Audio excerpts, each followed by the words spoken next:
Good morning and praise the Lord everyone. मैं आप सबका खुदावंद यीशु मसीह के नाम से धन्यवाद करती हूँ आज की इस सुबह की प्रार्थना में।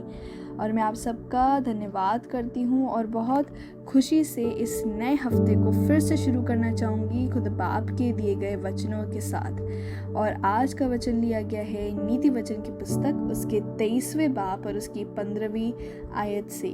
Today's word has been taken from the book of Proverbs chapter 23 and verse 15, and it says, "My son, if your heart is wise, my heart will rejoice.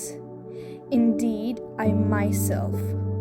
Hindi में आयत कहती है कि हे मेरे पुत्र, यदि तेरा हृदय बुद्धि से पूर्ण हो तो इससे मेरा हृदय भी मगन होगा। जैसे कि एक अध्यापक जब छात्रों को पढ़ाता है तो वह अपेक्षा रखता है कि उसके छात्र उसकी बातों को अपने मन और हृदय में उतार ले, ताकि वो बच्चे उन बातों को कभी भूलने ना पाएं। और जब वह अध्यापक देखता है कि उसके छात्र उसकी बातों को और उसकी शिक्षाओं पर ध्यान लगा रहे हैं और पूरे मन से ग्रहण कर रहे हैं, तो वह अध्यापक खुश होता है।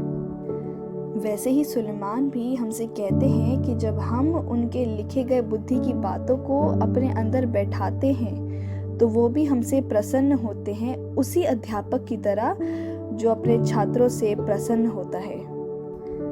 That just like a teacher, when he teaches his students, he expects that his students understand his teachings with their whole heart.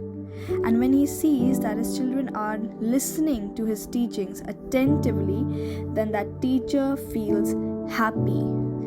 And just like that, Solomon also says to us that his heart gets happy when we fill ourselves with the teachings that he has written for us through the Lord.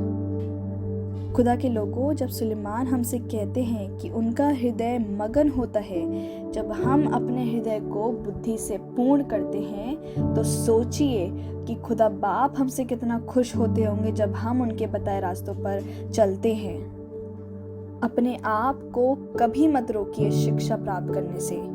Always keep your heart and ears open to receive the knowledge through the word of the Lord that He has given to us. आइए दुआ करें। Thank you Jesus, thank you Lord for the word that you have given to us today. धन्यवाद करते हैं पिता कि आपने हमारे लिए आज का वचन रखा है, कि आपने अपनी बुद्धि की बातें हमारे लिए रखी हैं।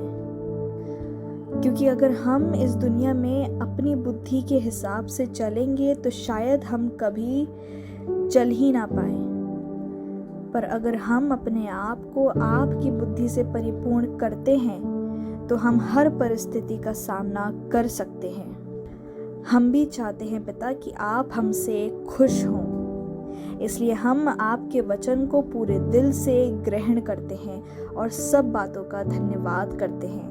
और इस दुआ को हम खुदावंद यीशु मसीह के नाम से होकर मांगते हैं, सुनिए और कबूल कीजिए। आमीन।